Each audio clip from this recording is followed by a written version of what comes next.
be yourself, take off the mask, play full out. You only have one life to give. I want to get $10 million. Okay, cool. Do you guys believe we can do it? Well, and then you hear all the excuses and reasons why you can't. Okay, cool. Now, is that actually true, or are those just excuses? I hear people say it all the time, man. I'm going to rise and grind, bro. I'm like, cool. What happens when you grind something over and over and over again? It turns to dust and it blows away. Performance and mindset would be the two. Performing at our highest level is one thing. And then our mindset, it all starts and ends with mindset. Henry Ford said, whether you think you can or you can't, you're right. This is the Relentless Pursuit of Winning podcast, where we are here to educate, equip, and inspire people to build extraordinary companies. We're so glad you're here. Don't forget to like, subscribe, and hit the bell so you can get updates every time we drop a new episode. Now let's get it started. Hey folks, we are back with another episode of the Relentless Pursuit of Winning podcast. My name is Rick Meekins. I'm going to be your host. And in the studio, we have J.M. Ryerson. How are you today, Sean? Brother, I am blessed. I'm having a great day, and I get to see your smiling face. So it's a good day, man. Hey, man, back at you. You made my day already. I'm loving this. Great energy already out of the gate. Cool, man. Cool. I mean, look, it's all we got, Rick. We got to give it to, you were talking about it off air, being the observer, creating our own energy. That's all we got. We are in full control of our attitude and our energy, so we may as well bring it. Yes, sir. Let's do that. Let's do that. So do me a favor. Why don't you introduce yourself to our audience, who you are, what you do, and why you do what you do? Why do I do what I do? I love that question. My name's J.M. Ryerson. I am a performance and mindset coach, is ultimately the bucket that most people would put me into. I built and sold 3 companies in the financial service world. And then I wrote this book called Let's Go Win for my wife, and I have 2 sons. And it took me on the journey of what it is today, which is Let's Go Win. And so what I ultimately do is I work with companies to help them really double their revenue. That's kind of God's gift to me, is when I get a chance to put my hands on companies for whatever reason, they just they double their or triple their revenue. And so that's what I do, man. I'm good at 4 things ultimately: sales, leadership, performance, mindset. That's kind of my areas. Culture you could throw in there, I guess, is part of that. And so, yeah, I get to work with companies, executives, some athletes on performance and mindset, and I get to be a guest and host my own podcast. So I'm pretty blessed, man. I love what I get to do every day. Awesome. Is there like a favorite place you like to play? Favorite place that I like to play, as in your 4 pillars? I was like, man, that's a loaded question, man. There's lots of fun stuff. I think performance and mindset would be the 2, because I'm just obsessed with the idea of, performing at our highest level is one thing. And then our mindset, if you think about it, it all starts and ends with mindset. So, Henry Ford said, whether you think you can or you can't, you're right. And that is like my quote that I just see it every day. Yeah. And so, yeah, those would be the 2 areas. Yeah, do me a favor. Dig into that quote. I love that quote. Somebody said that to me the other day, and I love that quote. There's a certain amount of energy. I mean, there's attitude, obviously behind that, but there's also energy behind it. I mean, what's your, dig into that a little bit more and give us a little bit of your take on that. Yeah, man. This is, again, your great idea. So when you think about anything in this world, we limit ourselves. That's it. It's not outside forces. Yes, mom and dad and brothers and sisters and people can tell you all these things, but ultimately you are making the decision. Everything in our life is a choice, other than sleep, drink, eat, breathe, and eliminate waste. Those are the only 5 things a human being has to do. Everything else is a choice. And so when you watch people, whether they're building a business or they want to be an athlete, whatever their endeavor is, the only person really restricting them is themselves. And that is a choice. And I think when Henry Ford says, whether you think you can, yeah, man, you can. Absolutely you can. Or if you think you can't, you're going to be right on both sides of that coin. And so it's really, make a decision. You have a choice to be a victim or you have a choice to be a victor, is my favorite way that I teach this, is you get to choose. No one else does. And here's the other thing that I would say to that. No one has the power to make you feel a certain way. And so if you think about that for a second, yeah, we get mad because our spouse can push our buttons or our kids or whatever. But the truth is, you're the only one that can choose to allow that to affect you. No one else. And so I think that's the power of being able to look at that quote and say, yeah, if I think I can do it, I absolutely can. Are there challenges along the way? Yes, of course there are. But guess what? If you think you can't, you're never going to get there. It's just that's the way it works. So it's a simple yet super profound quote to say, look, anything in this world is available to you if you choose that mindset of I think I can. So what do you say to the person that kind of challenges you on that? It's like, just because I think I can do something doesn't mean I can really do. What do you say to that person? Yeah, you're right. Look, here's the deal, man. If you want, I all the time, if somebody's like, well, you can't, okay, cool. That's your decision. That is your journey, brother. That is your path. You go do you. I choose not to think that way. And here's the crazy thing, Rick. This is literally, people ask, well, why are you so able to help companies go to this next level? I teach on a simple framework: align, believe, choose. It's that B. I believe. So let's just say I take, I don't know, a company that's at $1 million and they want to get to that $5 million. The first thing that I need to work on outside of getting some alignment stuff is the belief. Yeah. Now, here's the deal. I don't have all the scar tissue they have. I don't have all the experience they have of why they couldn't do it. All Yeah. I see is a blank slate of potential. And so that's to the person that would say that, like, well, you really can't do. Okay, cool, man. You believe that? I'm not going to fight you on it because I've never changed one person's belief. Only you can do that. And so it's just that's the power of mindset is you get to choose what your life is going to look like. You get to build that. Now, some of us have bigger challenges than others. Great. And I promise you, somebody has shown you that they've overcome great challenges, whether they're handicapped in some way physically or mentally, and people still overcome that. So it literally comes down to a mindset. Is there something that you do to help people change their mindset? So it's like one piece to educate them. It's like you have the choice, you do your thing, but something else entirely to make that switch, to think about everything differently. All right, let's try something, brother. Let's just, if you don't mind role playing with me for a second. Sure, let's do it. Do you have anything that you right now, you're maybe a self-limiting belief that you're like, gosh, I just can't see myself doing X? Do you have anything going on that you can think of right away? Wow, I've always got irons in the fire. Speak in front of 10,000 people. Let's say that one. Okay. You don't feel like you're worthy of it, or you don't feel like, gosh, I have the ability to do it. What would be the idea behind it? Is like, gosh, I don't believe that I am capable of doing that. Is that kind of maybe the self-limiting thought? I think I have the ability to do it. I think it's the mechanics behind it, like getting there from here. Okay. So here's the three questions I would ask you. So, Rick, you don't feel like, or the mechanics to get there, that's kind of the challenge. Let me ask you something. Is it true that you're not going to be able to speak in front of 10,000? Is that actually a true statement? No, no. Okay. Why do you believe? Second question is, why do you believe that? Why do you believe that it's so challenging to get there? What has led you to think that this is such a, you see people all the time speaking in front of much bigger groups than 10,000. So why do you believe that might be a challenge for you? There are a lot of components to getting that done. There are a lot of micro movements, in my opinion, that need to happen in order to get myself into a position where someone would want to hire me to speak in front of those people. Okay. So then I'll make this as fast as possible. So I would ask a few more qualifying questions, what those qualifying things are, blah, blah, blah. And at the end of it, the third question is, well, let me ask you something, Rick. How is this helping or showing up in your life by not speaking in front of these 10,000s? What's that doing for you?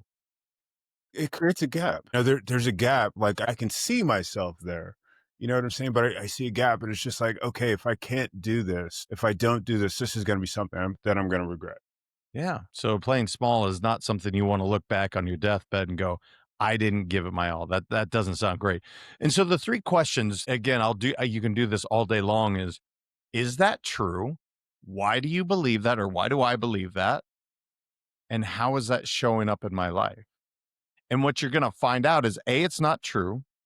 B, I believe it because I don't know, somewhere along the line, the world told me I wasn't worthy of this. My parents told me I wasn't that talented. I'm struggling financially, whatever the thing is. Cool.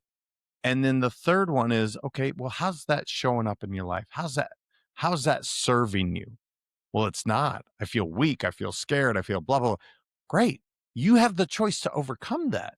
And if we can just break it down to this simplistic view of, is it true? It's typically never true. It's just a mindset. I believe it because somebody told me I wasn't worthy, whatever.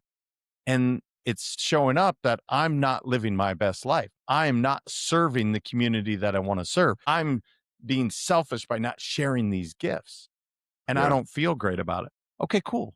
Now that we've established that, let's get to work on how to overcome it if that's really important to you.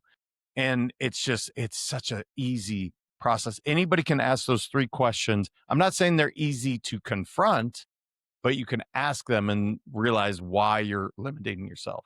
I love that. I love that. How does this play out in an organization? You go to a company, as you said, $1 million company, you're trying to get to 5 million. How does this whole conversation play out so that they are moving towards that? They're getting traction, towards their goal. Yeah, I go through a very similar process. All right, guys, what are we trying to accomplish? You want to get $10 million. Okay, cool. Do you guys believe we can do it? Well, and then you hear all the excuses and reasons why you can't. Okay, cool. Let's get them all out, right? Let's purge, get that stuff out. Now, is that actually true? All the things that you just said, or are those just excuses? Are those just reasons that you choose to play small? Did you get hit by the economy wasn't great? Guess what? We all did.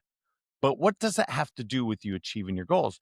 And so when you can break them all down amongst, let's say, the executive team or the sales force, then we can start to isolate what's really happening and how we can overcome it. And the first thing to do is isolate and make them realize it's not that big a thing. And then the second thing is to start to rewire the beliefs, right? If another company can do it, they're not special. There's very few prodigies in this world that were like, they were prodigies at, I don't know, Tiger Woods was a golf prodigy, right? That would be a great recent example. He was going to be good at golf, right? Especially with his dad pushing him the way he did.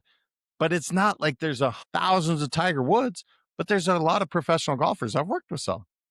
They weren't prodigies. They just made the decision, had the belief, put in the work, and they accomplished their goal because they wanted to play full out.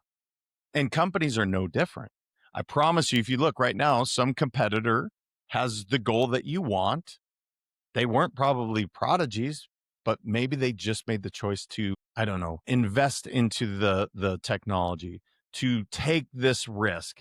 Well, you can do the same thing, but you have to make that choice. It has to start upstairs in your mind. So when do you get into the mechanics of actually moving towards that $10 million goal in this example?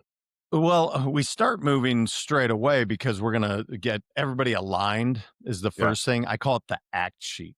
And all that is alignment, commitment, and teamwork, right? We're going to get everybody aligned on exactly what we're trying to do. So it starts day one with the executive team. Then we share it with the entire organization. Then everyone will have this. It's one piece of paper. Everyone will have it right in front of them at all times. Where you'll start to see traction, it's usually about that 90-day mark where you're going to start being like, holy cow, our sales, went up X amount. We're starting to have less conflict and drama.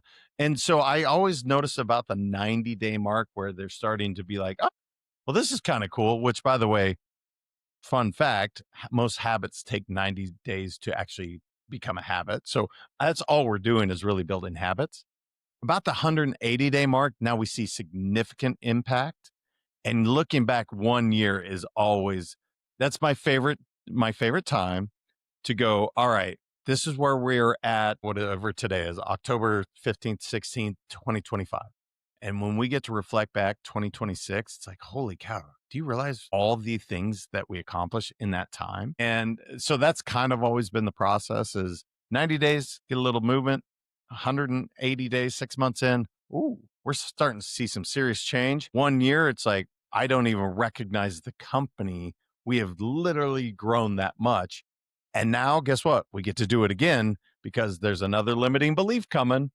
What do we do to get to the next thing? Cool, let's do it again. And you rinse and repeat. Love it, love it, love it, love it. That's exciting. That just excited me. Just listening to that. I love hearing stories about growth. Cool. I love talking about performance. Talk to me about that bucket. What do you do there? So again, a lot of it is in a similar vein. We're going to start with, mindset. Where do you want to go? What are you trying to accomplish? What are some of the obstacles to getting there? Is there anything that's getting in your way? And then we start to implement habits. A good example, I was talking to an executive the other day. He went from in 2 years, now he's making $1 million a year. Okay.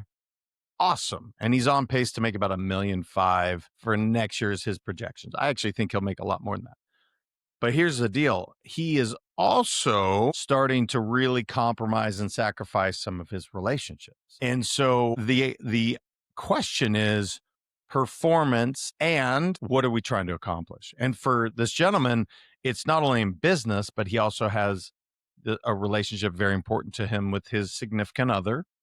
He has his health. This is a former professional athlete that is incredibly, think of pro athletes. They're typically in very, very good shape. And what I was telling him, let's call him George today. So George, I was like, hey, George, if we don't put a little focus in on all of these areas, ultimately what's going to happen is your work's going to start to suffer. And we've seen this countless times because it's called burnout. Yeah. If you don't have a holistic approach, let's just take the most basic human thing for somebody to take care of, their mind, their body, and their soul. And so literally, I just had this on Wednesday. I was like, hey, George, we're going to start with 15 minutes every single morning. It's George's sacred time. 5 minutes you're going to spend expanding your mind. 5 minutes for your body and 5 minutes, actually it was 7 minutes for his body, and then 5 minutes for your soul. And what ultimately that's going to do is it's going to give George his time to be able to pour it into himself so that now when he goes to that company, now he can pour into everyone else's because you can't pour from an empty cup. And so that's for me when I talk about performance, whether it's in athletics or it's with companies, what are you doing for you? And so often most people have never thought of that. Like Yeah. they wake up and they go crush it at work and they give everything they have. And guess what, man? A couple of years down the line, they're burnt out. They don't want to do it anymore. They're divorced. They're overweight. Their health is a mess. That is my least favorite thing that I see with high performers. And it's one of the things I really strive to help people overcome. Yeah, yeah, yeah. That's important. That's important. One of the things I was thinking about while you were talking is like with weightlifting, and it's like you go if you're serious into it, you're going for a certain amount of weeks, but if you get to a certain point, you stop making progress, and it's really important to deload, to stop working out, for a week, or at least cut back for a week or so. Do you see that same type of rhythm with professionals? And it may not be like for me, it's like a 6 week cycle. Do you see that being a cycle similar to that being beneficial for folks? Yeah, so I call it work-life harmony. I used to call it work-life balance, and the problem with the balance was you had to equal out. It's never going to be that way, right? Just like Right. working out in the gym, man. It's like you don't get to have work-life. That's not the way it works. You need to have. You're going to work, bust your butt, but actually, you actually need more rest time. So you would actually need the scale would never equate. What I talk about is work-life harmony, and to that point, what you're talking about is look, go put the time in the gym, but also are we paying attention to our diet? Are we paying attention to our rest? Because if you just go and go, let me give a good example, rise and grind. I hear people say it all the time, man. I'm going to Yeah. rise and grind, bro. I'm like, cool. What happens when you grind something over and over and over again? What happens? It gets dull. It turns to dust and it blows away. If you grind something, you will grind it down to nothing.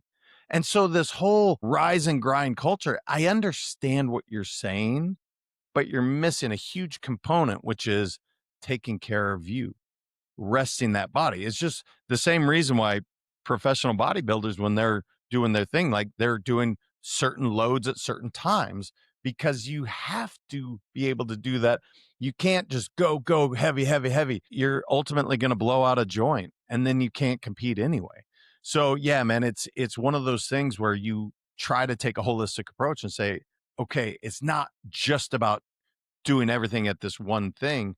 What are you doing to take care of yourself? Whether it be rest, therapy, whatever you're doing. But in the weightlifting example, make sure you're getting adequate rest. Yeah. Yeah.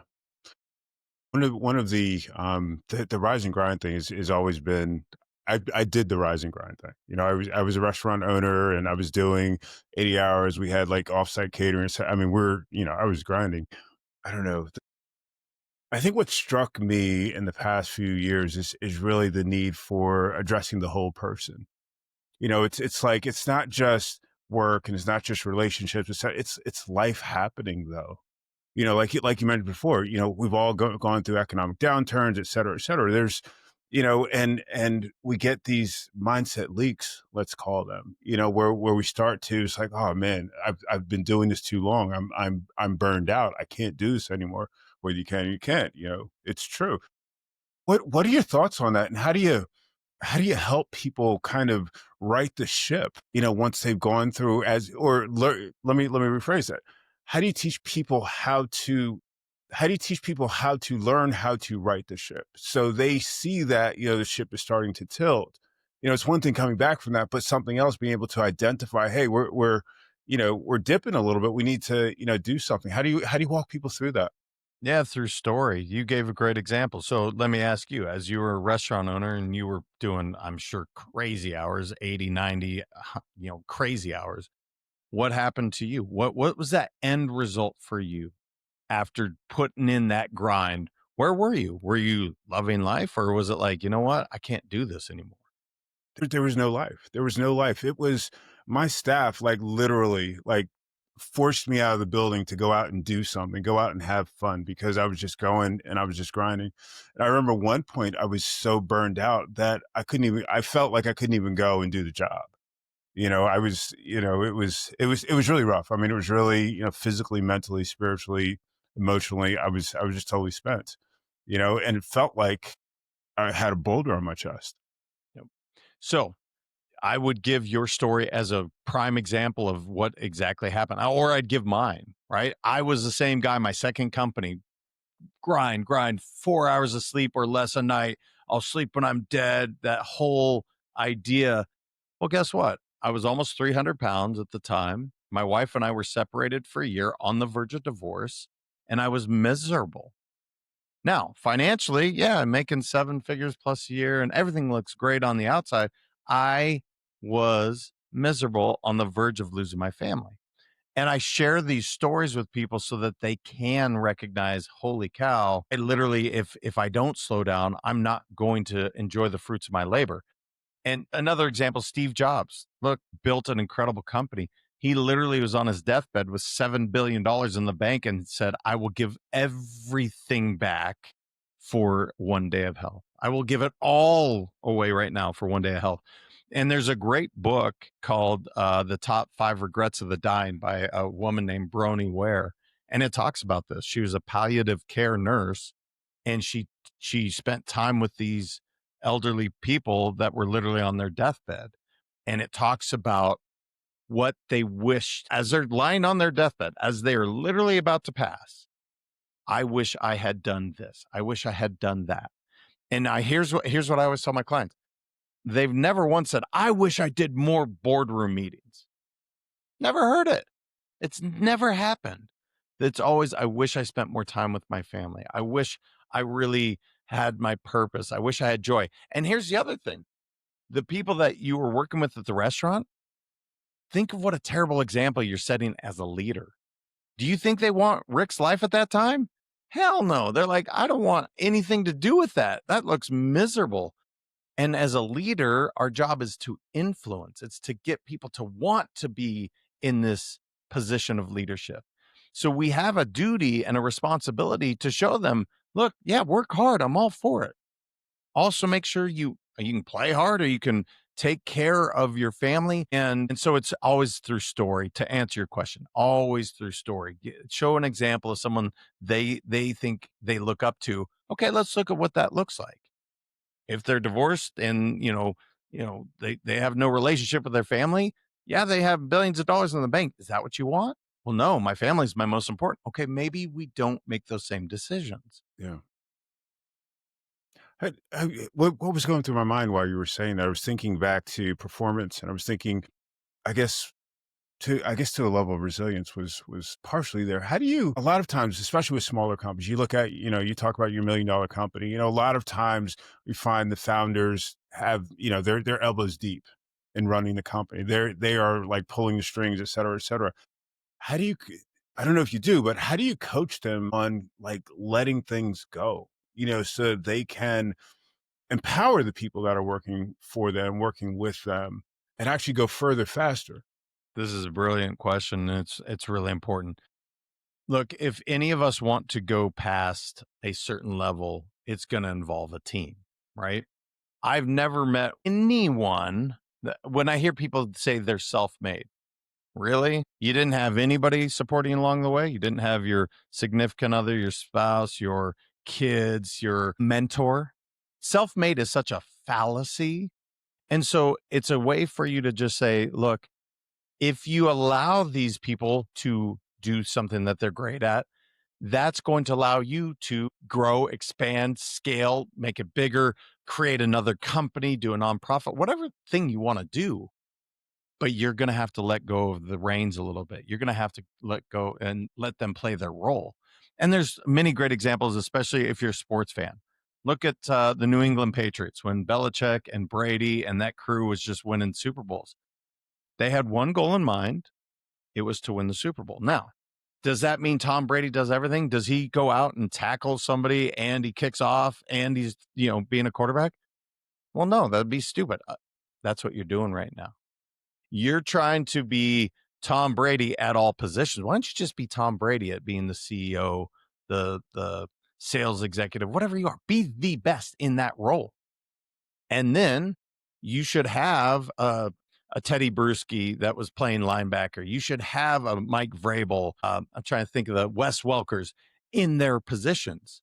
But at no time was Tom going to throw the ball and then go catch it himself. He played a position, he played his role, and he played it really, really well.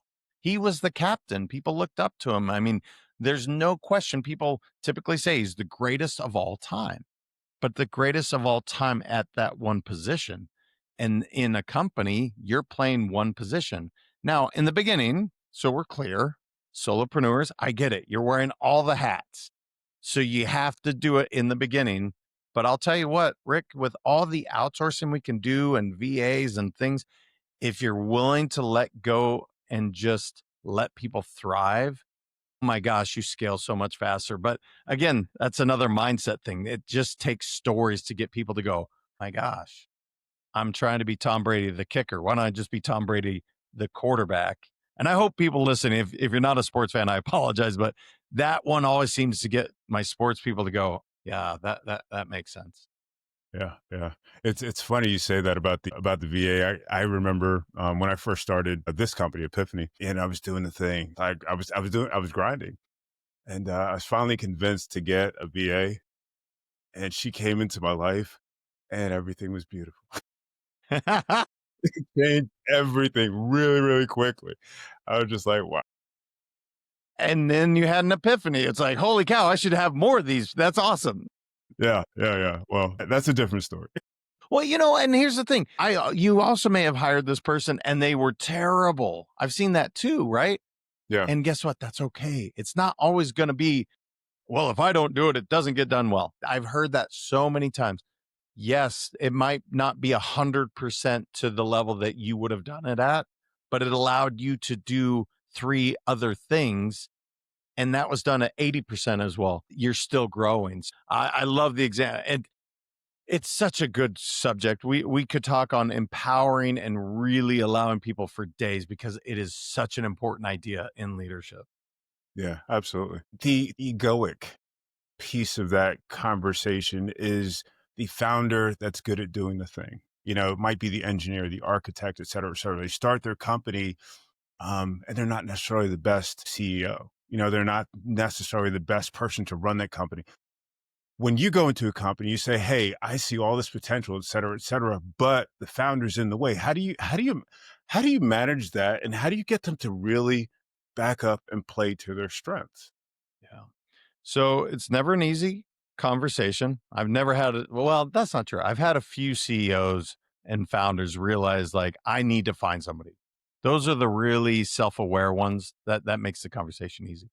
Those that don't, you always get permission first. Hey, Rick, do I have permission to speak freely on something? And I wait till Rick says, yep, please, I'm open. Are you open to feedback? Yep. Okay. Just want to make sure I have permission. The second thing I say is, hey, what I'm about to say is going to come from a place of love, not from ego. The reason you hired me as an outside consultant is to come help you better your company. Is that's the idea, right? So what I'm about to say, it might not feel great in the beginning, but I promise you, if you can see the vision, I think you'll really understand where I'm going. And then I lay it all out to how you are the visionary, you are the face of the company, but man, you suck at running the company day to day. And I'll give another example. Like if you want me to be the CFO of your company, it's gonna go terrible. It's not my skill set. You want me to be COO, it's probably going to go worse. But if you want me to be your sales and leadership guy, you got it. And I'm going to be great at that. Here's the deal. You are the visionary. You are, let's just say they're great at technology. You are the CTO. Doesn't CEO doesn't mean you're better than anyone else. Right. It's just some people are built for that and some people aren't. Like I'm an okay CEO. My neighbor across the street, amazing. This guy can see it all, brother. Like he is I marvel when I watch him. He was one of those business prodigies. He came out of the womb and he's like, I can run a company. That's not me.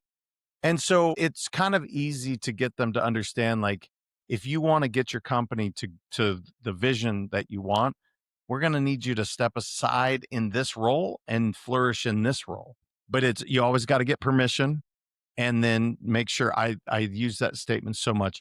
What I'm about to say is coming from a place of love, not from ego, because it's going to hurt them a little bit. And if their ego's really into it, but man, I've seen some cool transitions when people are like, "Thank you, thank you so much. I feel like I'm carrying all this weight on my shoulders." And you don't have to. Go be the visionary, man. You're awesome there. Yeah, I love that. I was working with she was a book publisher, awesome editor. I mean, she was a prodigy. You know what I mean? She's going through books, and she could see, she could sense, she could, you know. We did. I watched her do like a three. I think it was like a three-series book. A book with like it was a fictional book, and she's talking about character development. She's on book number three. She was like, oh, but in book number one, you said da da da da, da," and she's trying to run this company, and I'm just like, you're killing yourself. You're out of your sweet spot. You need to get somebody in this role, and then you can do the thing that you love to do. And she's just like, I can do that. Really? Yeah, and how cool is that for her? And I'm sure her company thrived and she was happy. And yeah, those are the great stories. I love those. Yeah, yeah, absolutely, absolutely. Let's talk about your book. You wrote your book for your sons. Talk to us about that. Let us know about a little bit about that story. Yeah, so I always wanted if my wife and I were to pass, I wanted our kids to know some of the philosophies that we felt were really things that they could, to live their best life. And so for years, I want to say 3 years, I had in my bathroom mirror, because all my goals are always in my bathroom mirror. So I see them twice a day. And for 3 years, it's sitting up there, finish the book for the kids, finish the book for the kids. And my gosh, Trey would have been 8 at the time, said, "Hey, Dad, how's the book going?" And I'll never lie to my kids. He crushed me and inspired me in that one. How's the book going? I had to look at them and sheepishly go, I have a little bit of chapter 1 done, and I don't even like what I've written thus far. In 6 months, I finished the book. Now, what it's all about is literally it starts with, vulnerability. Sorry, I was thinking of book 3. It starts with vulnerability, and there's 12 chapters, and it ends with transcendence. And in between, there's communication and courage and fun. And so what I wanted somebody to be able to do is hop on a plane in New York and land in LA and come away with 3 big ideas per chapter. And that's what it ended up being, man. I'm very, very proud of all of the books, but that one is a special place in my heart because it took me so long to do. And the other thing I will say is when people read it, they're like, thank you. I really enjoyed it. This helped me in this way. And that was the whole idea. I want people to take it and just, go live your best life. Like, and by the way, change, add to it, tell me things that could be better, because that was in the moment what I felt was best for my kids. And the only reason I published it is the woman I was working with said, and you're selfish. I said, what are you talking about? She said, if you only share this with 2 human beings, you're selfish. Point taken, publish a book, and it's been a cool ride since. Outstanding, outstanding. What did you learn most, perhaps about yourself or just in general in writing the book? My gosh. Well, the imposter syndrome is real because, how many times I say, well, who am I to write this book? Why should I write a book? There was so much self-reflection in that. And the other thing is once you start teaching these principles, man, and by no means am I anywhere perfect. I promise you, I'm flawed all over the place. But when you teach it, now you're opening yourself up to your family, to your kids, to your loved ones to say, hold me at a higher standard, because I know this stuff. Now, it doesn't mean I'm always going to follow through and be perfect with it, but I know what to do. And so that has been interesting, Rick, to share that with my kids, with my wife. And often it'll come back. Well, you remember when you said this? And it's like, yes, you're right. I am being a victim right now. I'm not living my best. I'm not being courageous. And that's been cool to have them, giving them the permission to hold me accountable to things like that. Wow, I love that. I love that. I love that. That's for me, that's family. They have permission, you've given them permission, they feel free to do it. And you guys are sharpening each other in that process. That's a beautiful thing. I mean, they take that, they carry it, they're living their lives with that too. That's amazing. What's your next book? Ooh, my wife will kill me if I even tell her that I'm doing another one, because it takes me a while. I'm not a fast writer by any Uh-huh. stretch.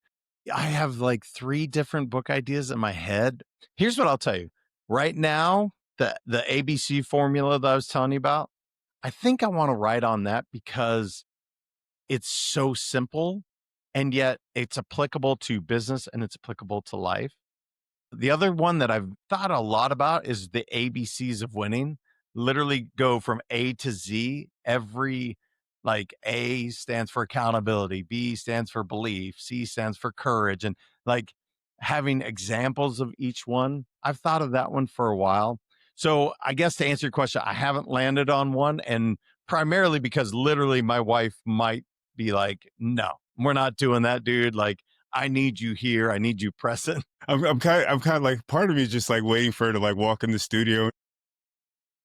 She knows, man. She knows because my brain is constantly going on stuff. Uh-huh. And I'll tell you what, the next one, I want to be as proud of them as I am with each book. So I want this one to really, really be special. Not that the other 3 weren't, but yeah, man, I got some time before that one comes out. Awesome, awesome, awesome. You touched on that entrepreneurial disease where there's always ideas percolating. There's always that next thing that you want to do. How do you prioritize and focus so that you can, really get that most important thing done? Well, have a good coach. If you don't, and if you don't have a good mentor, if you don't have someone you can talk to, because here's the deal. Some people, you're always going to do that. Now, your best friend is a pen a pen and a piece of paper, because your ideas are great and they might not be great right this second. And so if you're like me, if you keep the idea in your head and it just ruminates and it goes and it goes, and it's now you're like, you've pictured this entire like 10-year horizon of building a company or doing this. It's like, whoa, let's just pump the brakes for a second. It might be the greatest idea ever. Here's what I would do: write about it, go to sleep, and wake up the next day and see if you're still as passionate about it. If you are, write some more and keep working on it. But typically, what happens if you're like me, you will keep it up inside and you'll start looking at, the shiny object syndrome where you're like, oh, here, here, here, here.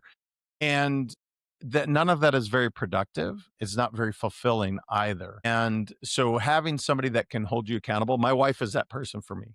She's like, hey, that's why we're not writing books right now. It's like, no, dude, I need you to focus on helping these companies. You've committed to this. You talk about accountability and commitment. Give 100% to these companies. So that's what I might suggest is just pen and paper, brain dump, keep the ideas around, but let's not just act on them on a whim because you're passionate after going to, I don't know, Tony Robbins event or something. It's like, it's not a bad idea, but let's vet this out a little bit. Let's spend a little time. Yeah, love it, love it, love it. Last question. Earlier, you were talking about the self-made people, and one of the things that you kind of breezed by was the idea of like those little voices, a significant other, a child, or something like that. How important is that? How important has that been in your life and your success? Excellent question. I don't give my wife or my kids enough credit. I should for all. Let's just take my wife. She has been by and supported me through every company, every endeavor I've ever done. Literally to the point where she's more talented than I am. You meet her, she's like, damn, that woman is like, she is just pure talent and drive, connector. And she chose to raise our kids, the way we wanted. She stayed home. Now, she ended up supporting me all the way through. I can't imagine where I would be today if I didn't have that kind of love and support behind me. So that's why when I hear people say I'm self-made, I'm like, gosh, no, you're not. And by the way, I remember I received an award and I forgot to thank my wife. And I will tell you, don't do that. One piece of advice: if you take nothing else, thank your spouse and significant other, people that were supporting you along the way. Because the truth is, when you slow everything down and you think about it, you can't accomplish any of these things without that. And even if you had, how rewarding would it be? Like, I built these things so I could spend more time with my family. And that's kind of the season of life I'm in today. Is I love building business, but I'm not willing to travel 3 weeks out of the month on airplanes like I used to, right? Those were sacrifices that I made, but you know who else made it? My kids and my wife. They sacrificed their, dad wasn't there. I'm not willing to do that right now. Now, once they're grown, maybe I'll start doing it again, but I doubt it. Yeah, yeah, that's beautiful, man. That's beautiful. Thank you so much for sharing that. Do you have one more thing you want to leave our audience with before we call it a day?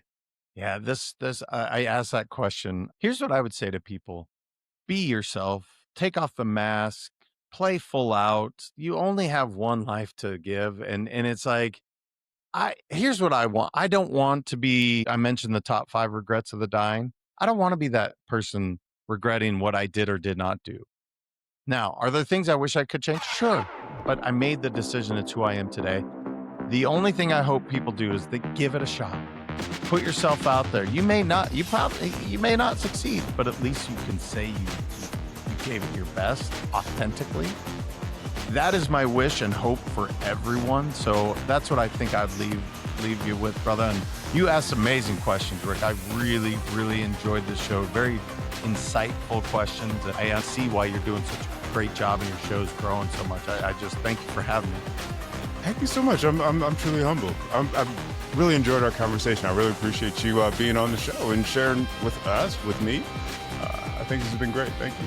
All right, folks, thank you so much for watching or listening to another episode of the Relentless Pursuit of Winning podcast. We will catch you next time.